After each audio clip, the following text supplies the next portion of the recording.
إن الحمد لله نحمده تعالى ونستعينه ونستغفره ونستهديه ونتوب إليه ونعوذ بالله من شرور أنفسنا وسيئات أعمالنا من يهده الله فلا مضل له ومن يضلل فلا هادي له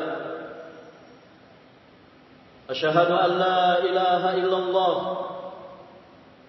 وحده ربي لا شريك له وأشهد أن محمدا عبده ورسوله قال الله تعالى في كتابه الكريم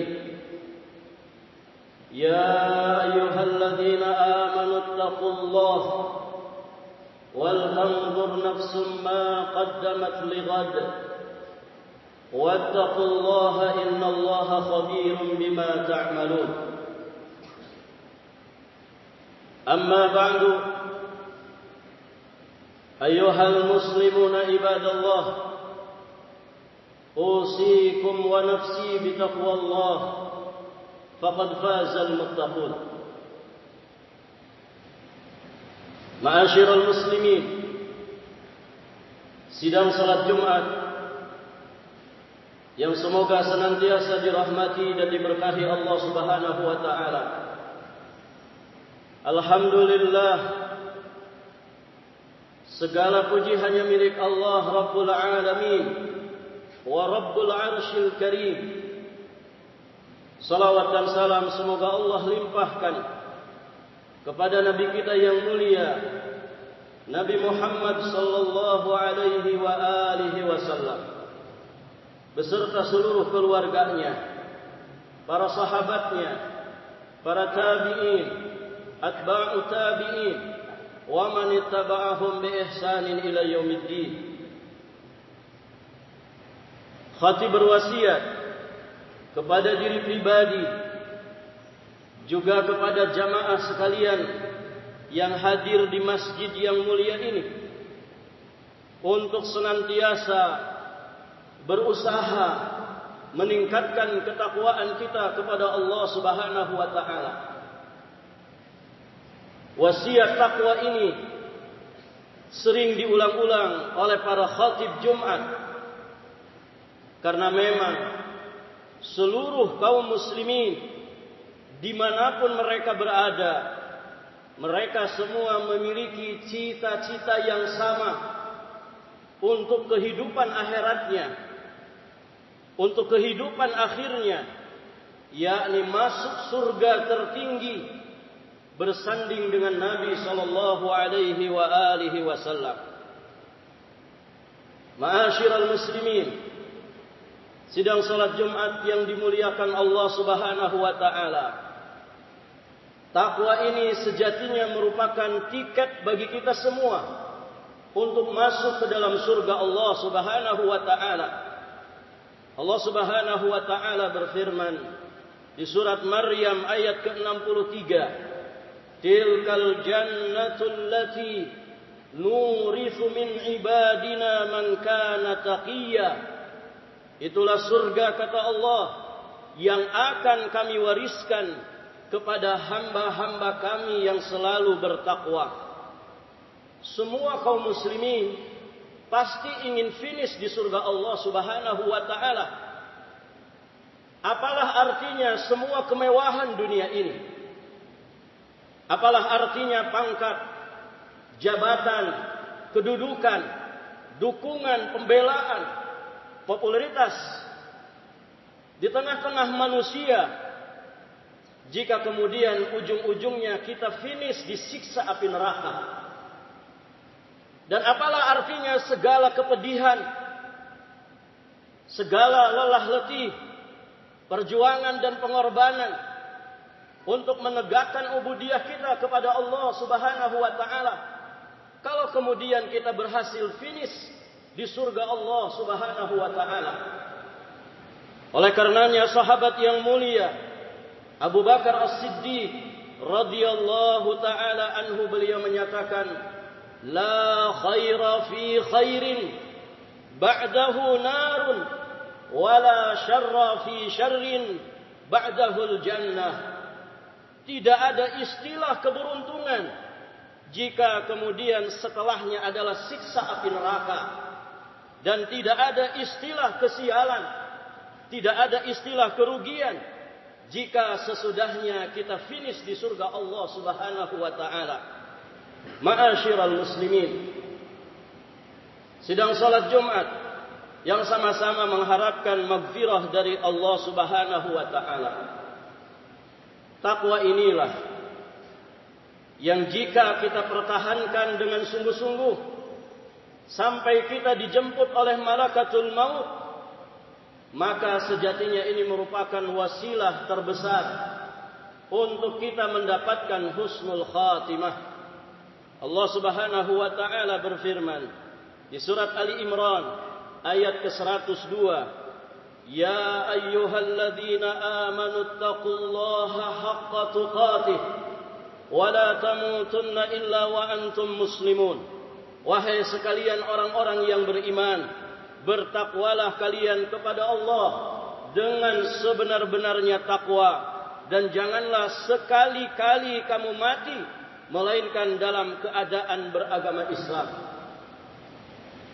Ternyata takwa yang diperintahkan Allah bukanlah sekedar takwa, apalagi takwa yang sekedar diaku-aku. Namun ternyata Allah Subhanahu wa taala memerintahkan kita untuk bertakwa kepadanya haqqa tuqatih, dengan sebenar-benarnya takwa. Ada sekian penjelasan para sahabat yang mulia tentang apa sebenarnya hakikat daripada ketakwaan. Di antaranya apa yang dijelaskan oleh sahabat yang mulia Abdullah bin Mas'ud radhiyallahu taala anhu.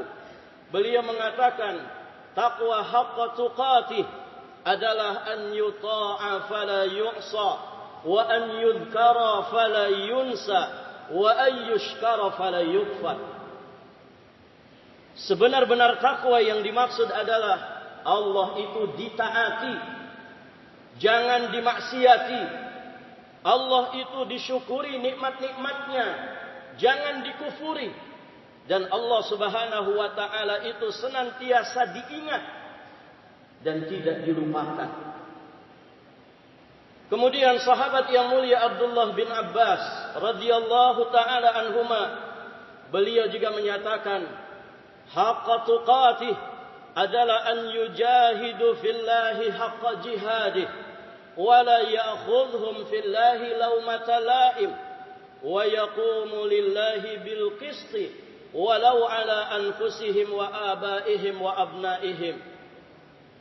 Yang dimaksud dengan sebenar-benarnya takwa adalah engkau berjihad di jalan Allah Subhanahu wa taala dengan sebenar-benarnya jihad.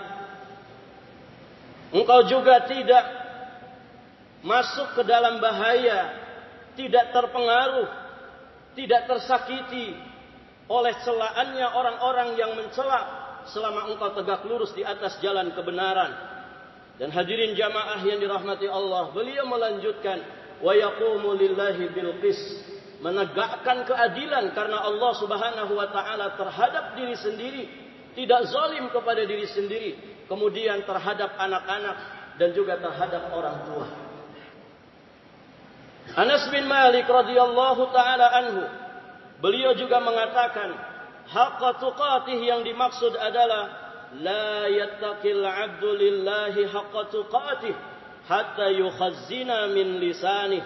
Tidaklah seorang hamba itu bertakwa kepada Allah Subhanahu wa taala dengan sebenar-benarnya takwa sampai kemudian dia mampu memenjarakan lisannya. Karena sejatinya perusak ketakwaan, di antara perusak ketakwaan yang terbesar adalah ketika orang tidak mampu menjaga lisannya. Ma'asyiral muslimin, sidang salat Jumat yang sama-sama mengharapkan hidayah taufik dari Allah Subhanahu wa taala. Dari apa yang dijelaskan tadi, sampailah kepada titik kesimpulan bahwa sejatinya ketakwaan itu an yaj'alal 'abdu bainahu wa baina adzabillahi alwiqayah bimtithalil awamir wajtinab nawahi, yakni kesungguhan seorang hamba di dalam menjaga membentengi dirinya dari azab Allah Subhanahu wa taala dengan cara dia melaksanakan perintah-perintah Allah dan menjauhi larangan-larangan Allah. Inilah hakikat daripada ketakwaan yang disimpulkan oleh para ulama. Sehingga dari penjelasan tadi ada 3 kesimpulan bahwa ketakwaan itu pertama mengandung mujahadah, kesungguhan, keseriusan, kefokusan kita untuk kemudian menegakkan ketakwaan ini dalam jiwa dan raga kita. Kemudian yang kedua adalah al-imtithalul awamir, bersungguh-sungguh di dalam melaksanakan perintah-perintah Allah dan juga perintah-perintah Rasulnya, apakah yang wajib ataukah yang sunnah. Kemudian yang ketiga, ijtinabun nawahi, menjauhi setiap larangan-larangan Allah dan Rasulnya, baik yang haram ataupun yang makruh. Inilah 3 kesimpulan dari hakikat ketakwaan. Aqulu qawli hadza wa astaghfirullahal azimul jalil li wa lakum wa lisairil muslimina min kulli dhanb fastaghfiruhu wa tubu ilaihi innahu huwal ghafurur rahim.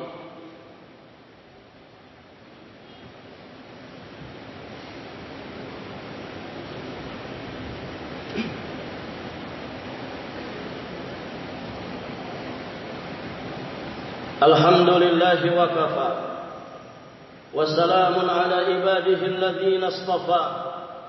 Ashhadu an la ilaha illallah wahdahu rabbi la syarika lah wa ashhadu anna Muhammadan abduhu wa rasuluhu alladhi la nabiyya ba'dah, amma ba'd. Ayyuhal mu'minuna ibadallah, usi nafsi wa iyyakum bitaqwallah faqad faza man ittaqa. Dari apa yang kita jelaskan di khutbah pertama, kita akhirnya memahami bahwa ternyata hakikat ketakwaan bukan sekedar sungguh-sungguh melaksanakan perintah-perintah Allah dan Rasulnya, bukan hanya urusan nambah-nambah amal soleh, namun juga hakikat dari ketakwaan yang tidak bisa dipisahkan dari ketakwaan itu sendiri adalah bersungguh-sungguh di dalam meninggalkan perkara-perkara yang dilarang oleh Allah Subhanahu wa taala dan Rasulnya. Bagaimana di dalam hidup ini kita berusaha tidak sekedar nambah-nambah amal, namun juga berusaha bagaimana nanti ketika kita menghadap Allah Subhanahu wa taala, setidak-tidaknya kita membawa dosa yang sedikit. Karena sejatinya itu juga bekal yang bermanfaat bagi kita. Kita semua ini manusia yang potensinya baik dan buruk. Kita bukan malaikat yang tanpa salah, tanpa dosa. Manusia ada potensi kebaikannya dengan fitrahnya yang lurus, dengan akalnya yang sehat, yang Allah Subhanahu wa taala anugerahkan kepada dirinya. Namun juga manusia punya potensi keburukannya. Ada di dalam dirinya hawa nafsu yang dikatakan oleh Allah Subhanahu wa taala, innan nafsa la ammaratun bisu. Sesungguhnya hawa nafsu selalu menyeret manusia kepada keburukan. Sehingga para jamaah, mustahil bagi kita menghadap Allah Subhanahu wa taala dalam keadaan tanpa dosa. Setidak-tidaknya hadirin, kita datang menghadap Allah Subhanahu wa taala dengan dosa yang sedikit, karena ini juga adalah bekal terbaik. Dikatakan oleh Ibunda Aisyah radhiyallahu taala anha, beliau menyatakan, innakum lan talqawullaha bi syai'in khairil lakum min qillatiz dzunub. Sesungguhnya di antara hal terbaik yang kalian bawa menghadap Allah Subhanahu wa taala adalah dosa yang sedikit. Maka kemudian beliau memotivasi kita semua. Faman sarrahu an yasbiqa daibal mujtahid falyakuffa nafsahu an kasratid dzunub. Jika salah seorang di antara kalian ingin mengungguli orang-orang yang rajin, tekun, bersungguh-sungguh dalam beribadah kepada Allah Subhanahu wa taala, maka tahanlah jiwa raga kalian dari banyak melakukan dosa. Hadirin ma'asyiral muslimin, semoga Allah Subhanahu wa taala di waktu yang berkah ini, Sayyidul Ayyam, hari Jumat, dan semoga Allah Subhanahu wa taala saat kita ada di majelis yang berkah ini, di masjid yang juga namanya Al-Mubarak, semoga kita mendapatkan keberkahan dari Allah Subhanahu wa taala. Hari demi hari yang kita jalani selalu memproduksi kebaikan demi kebaikan. Selalu kemudian keadaan kita semakin meningkat, kita semakin mampu dan diberi kemampuan oleh Allah untuk setidak-tidaknya meminimalisir dosa-dosa kita. Dan semoga Allah Subhanahu wa taala menganugerahkan kepada kita semua at-taubah qabla al-wafah, yakni bertaubat sebelum kita wafat. Karena sejatinya taubat itu akan mengampuni, akan menjadikan wasilah bagi kita untuk mendapatkan ampunan di sisi Allah Subhanahu wa taala. Disitulah hikmahnya kenapa Nabi sallallahu alaihi wasallam mengajari kita semua untuk bertaubat setiap harinya. Semoga Allah Subhanahu wa taala meridai kita semua, dan semoga Allah Subhanahu wa taala menganugerahkan keistiqomahan kepada kita semua dalam iman, takwa dan juga amal soleh kita. Semoga Allah Subhanahu wa taala menjadikan usia kita usia yang diberkahi, usia yang panjang di atas keistiqomahan dan ketaatan kepada Allah Subhanahu wa taala. Amin Allahumma ya rabbal alamin. Innallaha wa malaikatahu yusalluna 'alan nabi ya ayyuhalladzina amanu sallu 'alaihi wa sallimu taslima. Allahumma salli wa sallim 'ala nabiyyina Muhammad. اللهم اغفر للمسلمين والمسلمات والمؤمنين والمؤمنات الأحياء منهم والأموات إنك سميع قريب مجيب الدعوات يا قاضي الحاجات. اللهم لا تدع لنا ذنبا إلا غفرته ولا دينا إلا قضيته ولا هما إلا فرجته ولا حاجة من هوائج الدنيا والآخرة إلا قضيتها يا أرحم الراحمين. اللهم أصلح ولاة أمورنا اللهم أصلح ولاة أمورنا اللهم أصلح ولاة أمورنا وأئمتنا. اللهم انصر إخواننا المسلمين في غزة. اللهم انصر إخواننا المسلمين في فلسطين. اللهم انصر إخواننا المسلمين المستضعفين في كل مكان يا الله يا رب العالمين. اللهم ربنا تقبل منا إنك أنت السميع العليم وتب علينا إنك أنت التواب الرحيم. اللهم ربنا آتنا في الدنيا حسنة وفي الآخرة حسنة وقنا عذاب النار. سبحان ربك رب العزة عما يصفون وسلام على المرسلين والحمد لله رب العالمين. وأقيموا الصلاة.